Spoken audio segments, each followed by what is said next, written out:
In this stream, we're going to be talking about exactly what the 14th Amendment is, what's strict scrutiny, especially if you haven't heard of it already, and some important cases that really contribute to how law is being shaped today. But before we do any of that, do you guys know when the 14th Amendment was passed? Was it A, after the Civil War, B, it was part of the Bill of Rights, C, it was actually just passed last week, and that's why we're talking about it this week, or D, during the Civil Rights era in the 1960s? So yeah, just put your answer in the chat.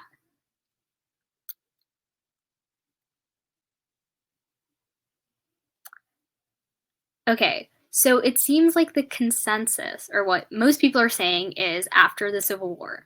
So yeah, that's right. The 14th Amendment was passed after the Civil War, and so it was passed along with the 13th and 15th Amendments.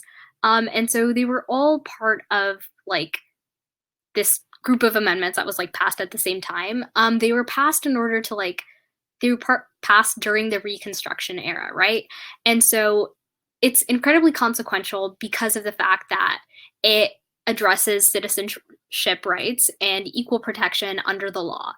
And so it's pretty much says that if you're born in the United States on United States soil, you're a United States citizen. And so any person that is a United States citizen or is naturalized in the United States, states can't make laws in order to take away privileges or deprive people of things like life, liberty, property, the iconic things that we're always talking about, without due process of law.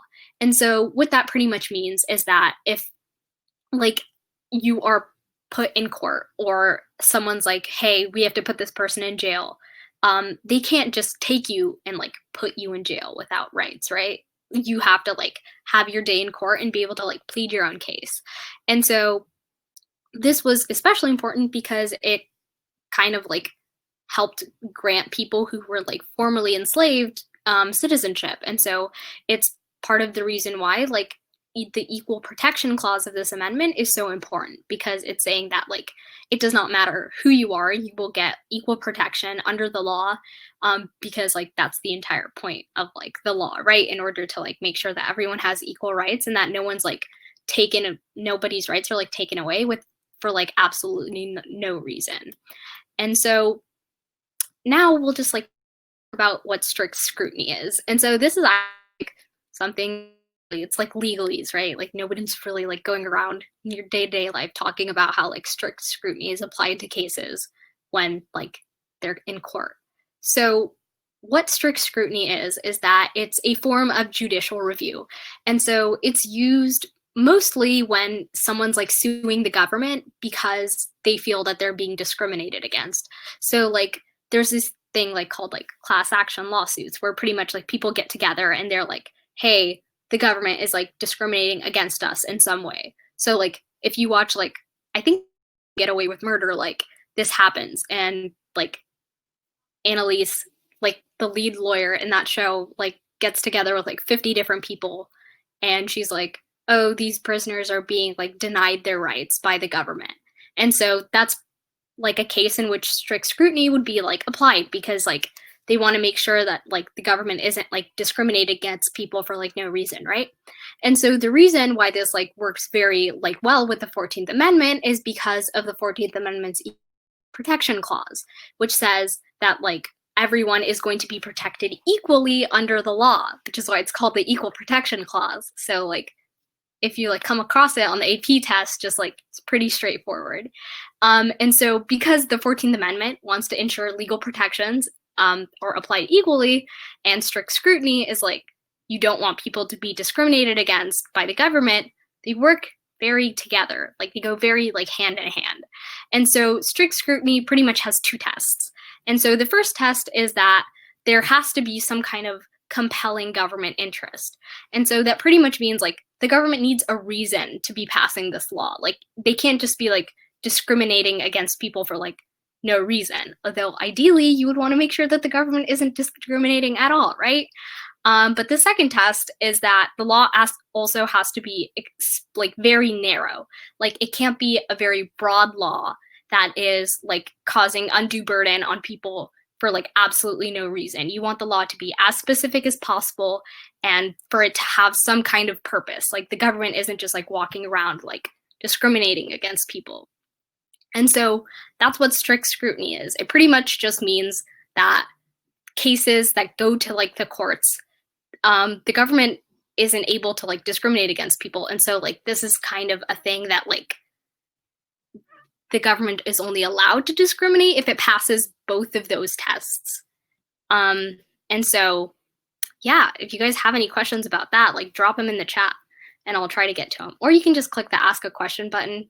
Either way, I'll try to make sure that your questions are answered. But yeah, we're going to try to make this as interactive as possible. So do your thing and I'll try to do mine. But before we get to like any specific cases, there's one case that we talk about a lot, like just like in the news, if there's a case about abortion or something, this is the case that we're usually like hearing about. And so it's about a woman's right to privacy regarding choices about her health. And it's usually in the context of abortion. So do you guys know what that case is? Yeah, everyone, yeah, it's Roe v. Wade. And so, yeah, everyone's always talking about Roe v. Wade. Well, not like, you get what I mean.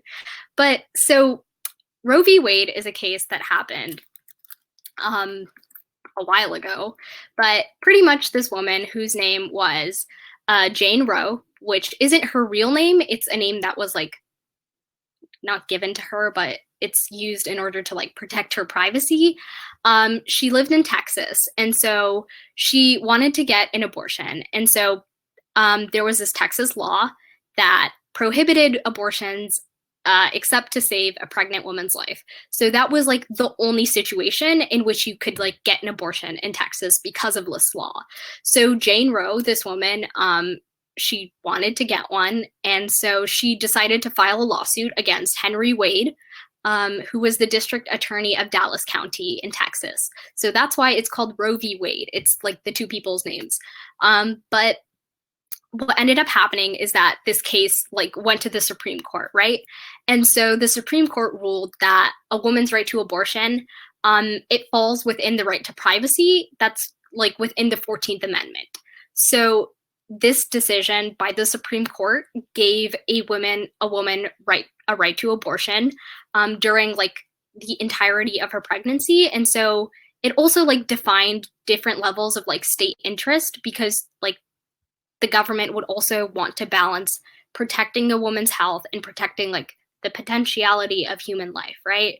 So like a lot of states like pass laws about like how you can't have like abortions late into your pregnancy. And so even though that like isn't really a thing that happens anyways, like it's still like a law that a lot of governments like try to pass. And so this like case ended up becoming like a very defining thing for like abortion rights across the country. And so like even now, like we see a lot of cases like Texas and like I think it was Alabama and like Arkansas who like tried to pass laws like within the last 2 years that were like making abortion restrictions like they were increasing restrictions for abortions, right?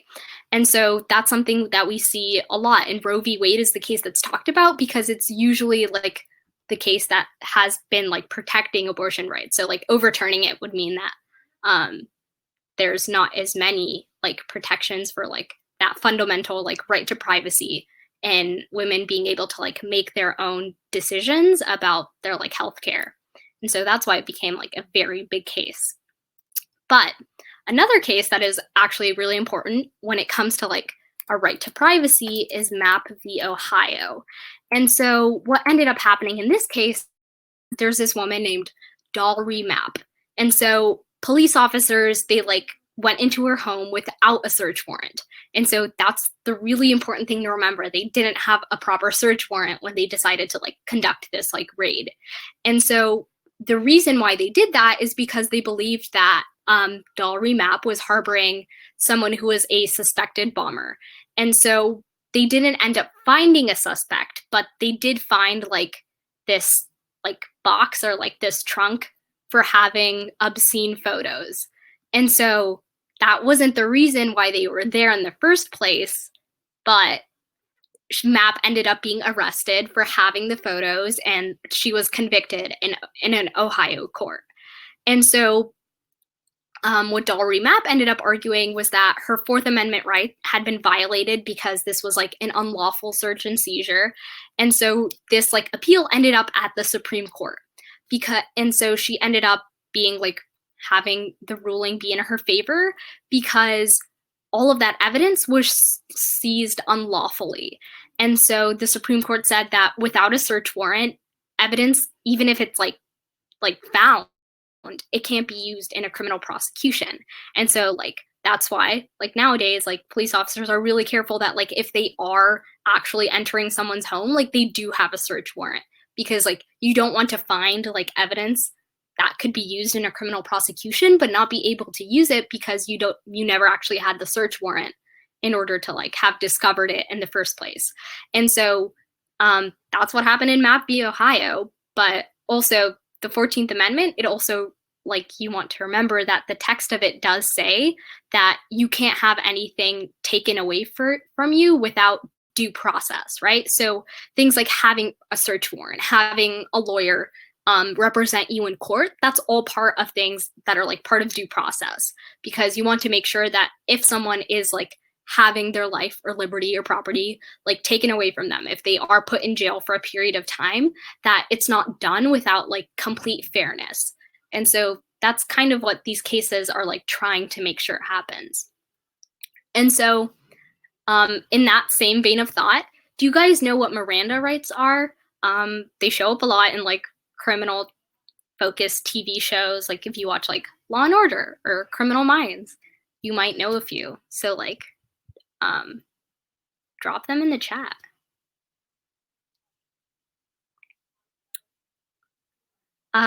Ashley, isn't that from the Fifth Amendment?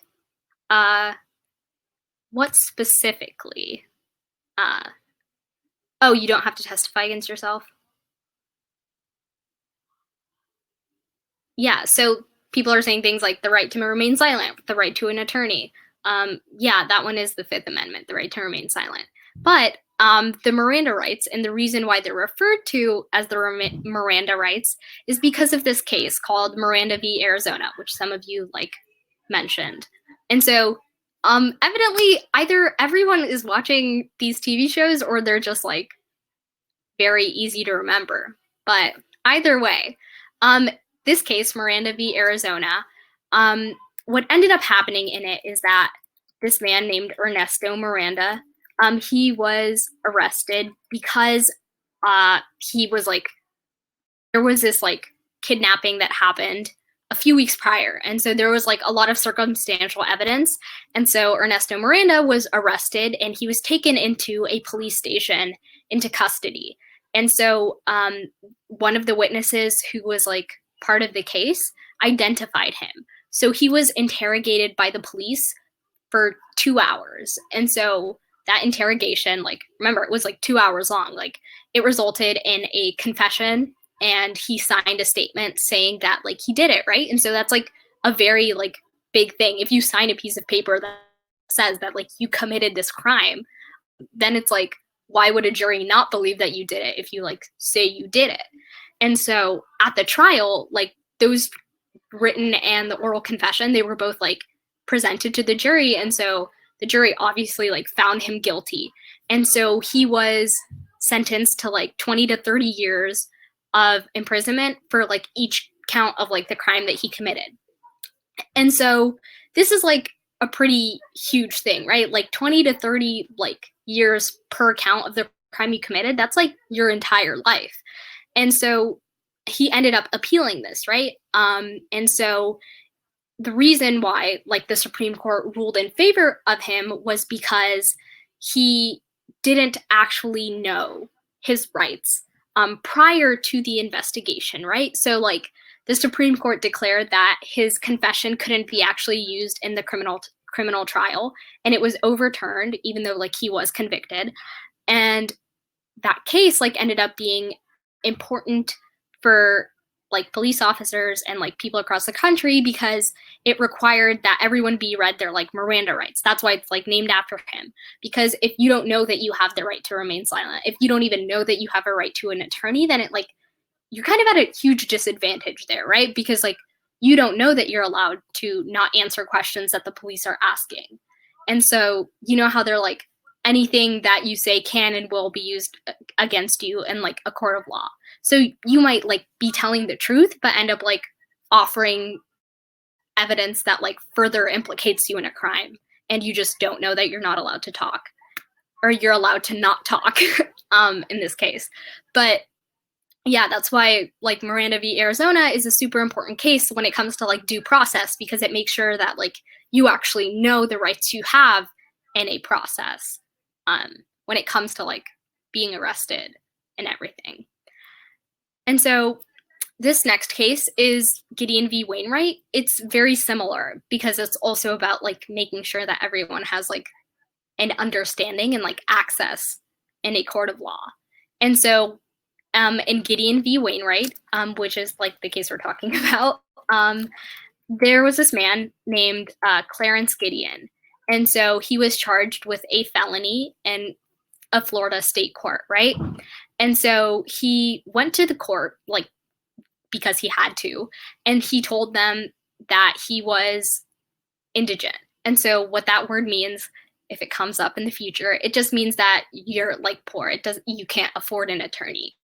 So he was like, I like don't have the money to pay for an attorney, but like I want to be represented by one, right? Because like if you're going up against a prosecutor who has like years of law school and experience behind them, like you probably want to have someone representing you that like has like your best interest in mind and is able to like navigate that legal world, right?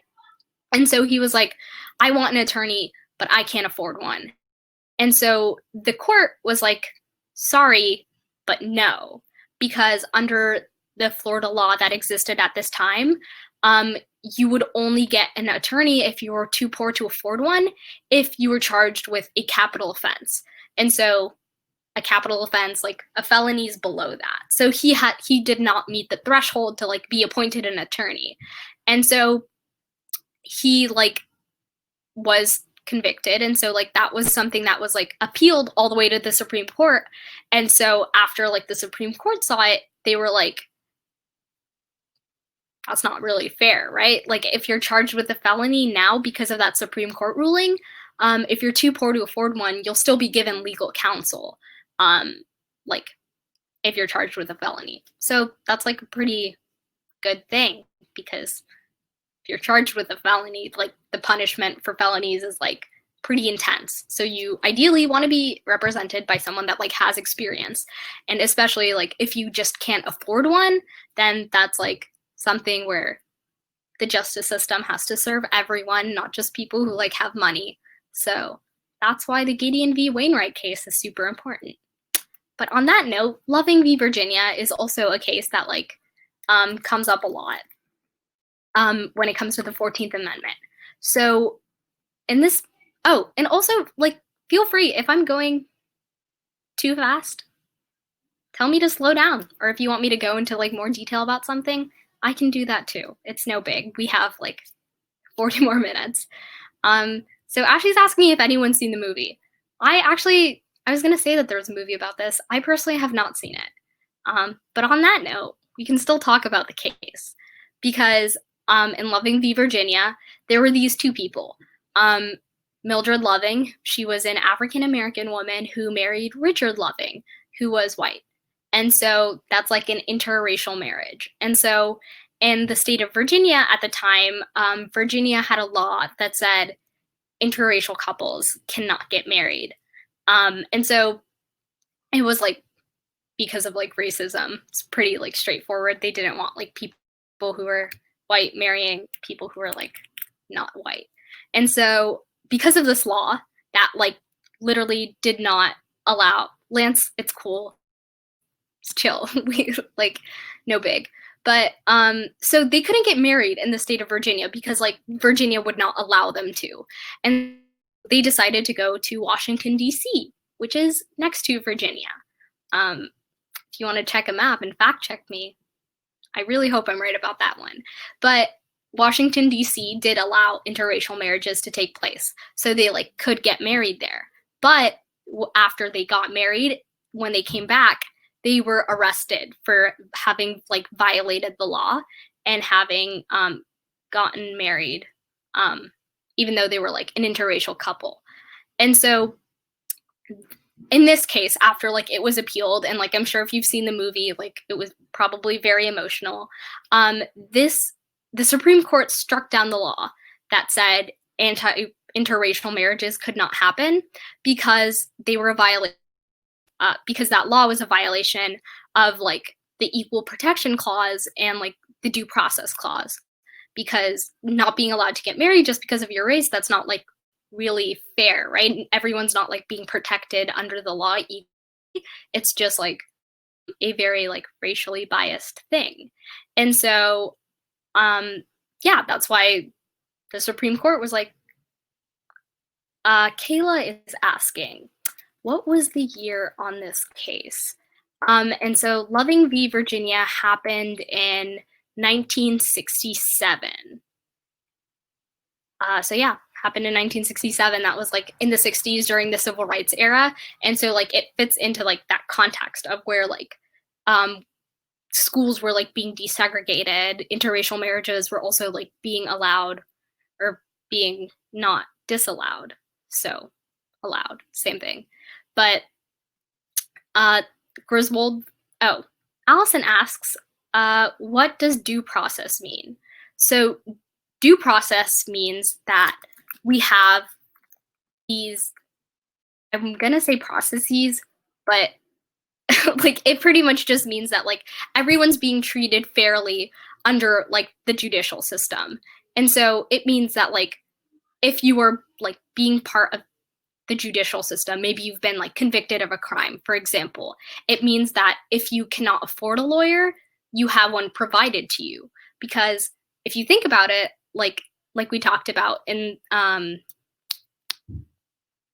case we talked about like 10 seconds ago that I'm completely blanking on, like if one person is being represented by someone who has a law degree and like 2 decades of law experience, and the other person is not being represented by a lawyer at all, and they're like representing themselves in court, just because they weren't able to like afford a lawyer, then that's not equal treatment, right? That's like completely like it's very unlikely that you'll win a case if you're in that situation. It's part of the reason why we like have so many public defenders that are like serving like that are technically working for the government, but they're representing like people who are convicted of crimes and not like on the prosecution side. So due process just means that everyone's like being treated fairly, and that you're not like being discriminated against just because like you're not able to afford a lawyer, or maybe you're like a person of color. So that's what due process is. And so, yeah, no problem. That's why I'm here. And so in Griswold v. Connecticut, it also like, this is deviating a little bit from due process. It's more about like the right to privacy. But these two people, one was named C. Lee Buxton and the other one was named Estelle Griswold. So they were arrested and they were convicted for being accessories in like the crime of giving out medical advice and instruction to like married people on how to like not get pregnant. And so Buxton was a doctor, and so he was like the director for the Planned Parenthood League of Connecticut. You've probably heard of them a lot, if you've like ever heard something being written about like abortion or like medical care. And so Griswold was the executive director of like Planned Parenthood of Connecticut. And so, Kayla asks if it's important to know the year specifically of these major cases or just like around the time that they happened.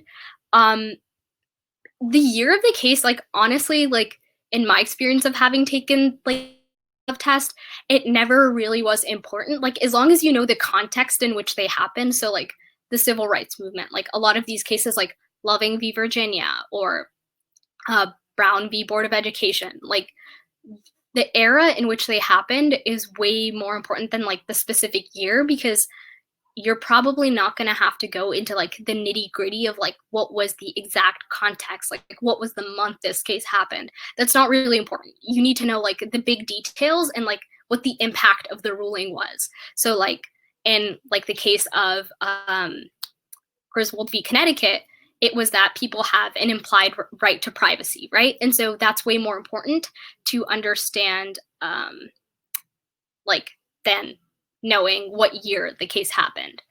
And so wasn't Planned Parenthood founded by Margaret Sanger in the Progressive era? I don't actually know that off the top of my head, but it was founded at some point. I'm sure. But like, yeah, it was actually founded by Margaret Sanger. It's part of that network. Paul asks, is there a website that shows the cases we need to know in a very detailed manner? I think there's an article that was written about that. I'll try to link that in the resources later. Do specific cases ever show up in FRQs, or are they usually just on general content? It's very, I want to say, rare that it's like specific cases show up, but sometimes they are like referenced in order for you to like break them down. So there might be an FRQ that's like, oh, what was the impact of Brown v. Board of Education? So sometimes like, yes, actually, I want to go, sometimes they are referenced specifically, but it will be like an obscure case. Like you'll probably won't be asked about like a case that happened in like the 1800s that was like about railroad taxation law. Like it's going to be big cases that like are emphasized throughout your like course curriculum. So you shouldn't need to worry too much about like that.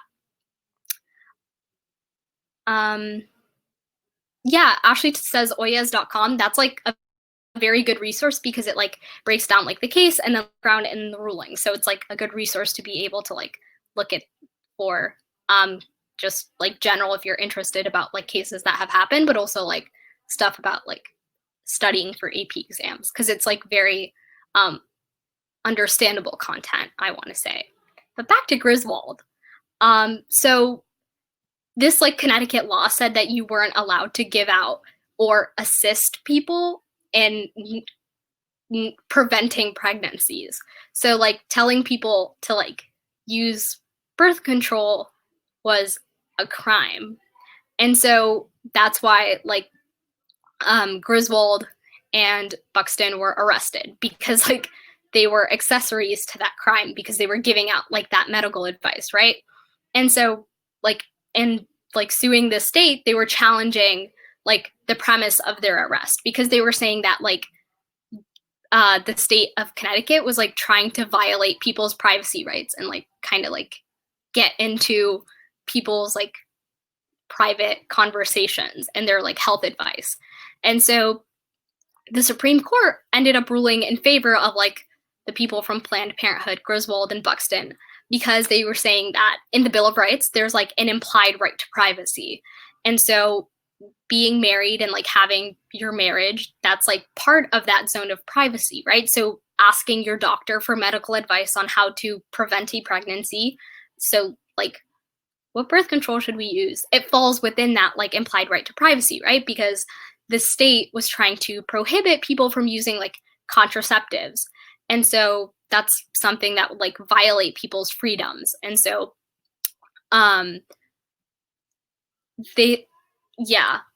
Jason, I agree. That is like so weird. Like, why would you like, it's like none of your business, right?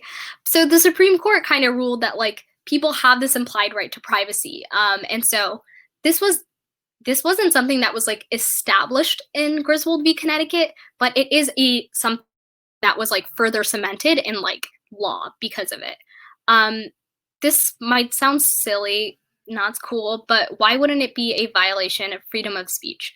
I think the reason why this case was specifically considered as being like a right to privacy and like equal protection was because of the fact that like they weren't being punished for like their words. It was more about like the information that they were like giving out. So, and maybe that isn't like the reason why, but like there isn't like some specific distinction. I just think that the Supreme Court decided that um, the premise of their like case and the reason why Griswold sued was because of violating privacy rights. So like they weren't suing because of like their freedom of speech being violated. They were suing because like state of Connecticut was trying to violate people's privacy rights. And so I think that's why it ended up being like a case about privacy rights instead of freedom of speech. Yeah. Kayla asks, isn't there a specific name for birth control media laws? Were those Comstock's laws, or was this later? I'm not actually sure about that one, but I think that the Comstock Act, for those who like don't know what Kayla's referring to, was about it kind of just made contraceptives be like defined as something that's like obscene and illicit, and so like it was this law made it illegal for people to like send birth control like through the mail or across state lines. So this happened in like this specific case happened after the Comstock laws. And so, yeah, I hope that answers your question. But yeah, Griswold v. Connecticut made sure that people would be like, people's marriages and like their health decisions would be like free from state intrusion. So it kind of like goes hand in hand with like Roe v. Wade. If you're ever asked to compare or contrast two cases that had like similar outcomes, that's good to know because they're both about like stopping people's like health care from being intruded upon by the state and protecting people's right to privacy. So yeah, good to know. But on that note, we're going to transition a little. Who knows what separate but equal means? Maybe you've heard it in maybe you've heard it in AP Gov. But either way, do you guys know what it means? Feel free to answer in the chat. Sierra says Plessy v. Ferguson. Paul says segregation. Yeah. Separate but equal is about those two things. And so yeah, everyone knows it's associated with Plessy v. Ferguson. But yeah, so Plessy v. Ferguson is actually the thing we're about to talk about. So it's Plessy v. Ferguson is a case that happened like it was like during like the like Jim Crow era, and so like Jim Crow laws are like laws that helped further segregation, and so they like happened right after the Civil War, like after the during the Reconstruction era to some extent, and so they were just laws that were passed in order to like further make sure that like African people were kept separate from like white people. And so separate but equal, like Ashley said, is like as long as two places were considered to be equal, it was okay to like segregate and like have like white only bathrooms and like people of color bathrooms or like black only bathrooms. And so what happened in Plessy v. Ferguson was that this man named Homer Plessy, who was 7/8 white and 1/8 African American, he bought a like ticket to sit in a train and to like travel within like Louisiana. And so he sat in the area that was like technically reserved for like white people. And so as a side note, the state Supreme Court had like ruled that that law could not be applied to interstate travel. So like you couldn't have people be segregated if they're traveling interstate. But that's besides the point. Homer Plessy, when he was asked to move to like the African American section of like a different car, he said no. And so he was arrested and he was like charged with the crime of like violating something called the Separate Car Act. And so that act pretty much just like segregated train cars. And so when he like Paul asks, he's very confused. How can they tell if he was mixed, if he was only 1/8 African American. Um, I'm not really sure. I, like, haven't seen a picture of Homer Plessy, but, like, maybe he just had, like, darker skin. But the important thing to remember here is, like, this man was being discriminated against just because he was, like, a person of color, or he had, like, some portion of that was, like, African American in him. Like, regardless of your race, you should be able to sit wherever you want in a train, right? Um, and so, yeah, it kind of is like Rosa Parks. It's just in a train. And so, um, he was arrested. And so, like, because of this case, the Supreme Court said that, like, separate but equal would be, like, upheld. And so it's this case was the first major, like, delve that the Supreme Court did into how the 14th Amendment and the Equal Protection Clause would be, like, applied to different people, especially when it came to, like, segregation. And so it gave the Supreme Court's ruling in this case gave, like, the constitutionality of, like, racial segregation laws, like, a go ahead. Like, it was a for these laws to be passed.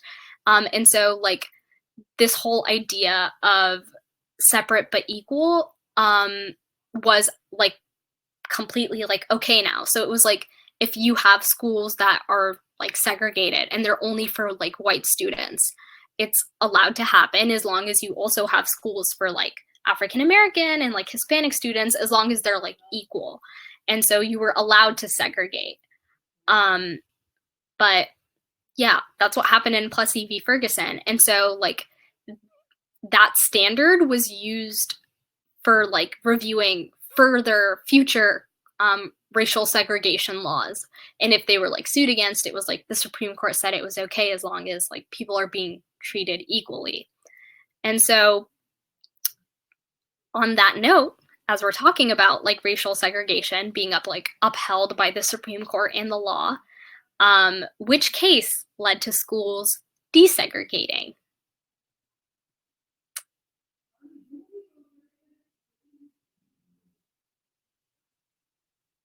Okay, everyone says Brown v. Board of Education. Everyone is correct. So yeah, it was Brown v. Board of Education. And so Brown v. Board was it was actually, like, 4 different class action lawsuits that were filed in, like, 4 different states by the NAACP. And so they were filed on behalf of African American students who were, like, in elementary school to high school students. And so these students had been denied into, like, all white public schools. And so they were, like, being discriminated against, the segregation was, like, being furthered, right? And so in this case, the Supreme Court, like, overruled this idea of, like, separate v equal, separate but equal. And so they said that, like, racial segregation in public schools violated the 14th Amendment, because people weren't being given equal protection, of, like, under the law. They were, like, being separated.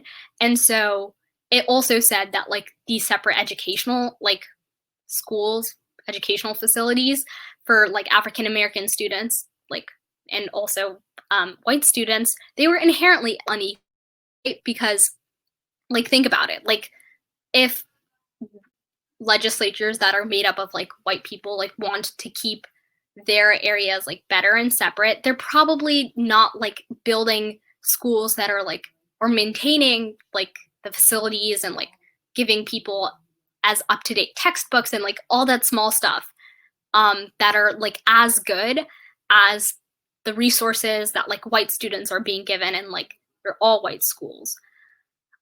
Um,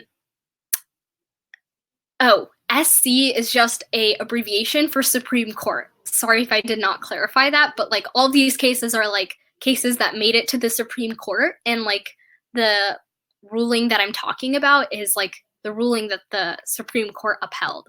And so, like, they may have, like, overturned a state ruling. So SC, if you see it anywhere on these slides, it just stands for Supreme Court, not South Carolina, which I know is also abbreviated as SC.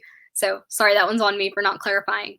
But yeah, so the Supreme Court in this case was like, this whole idea of separate but equal is like sort of like not, like the premise isn't even true to begin with, because the reason why like these schools are being segregated in the first place is to like keep this like keep people of color, specifically like people who are like Black, separated from like white people. And so they're giving like those white students like better resources, and they're not actually being treated like equally.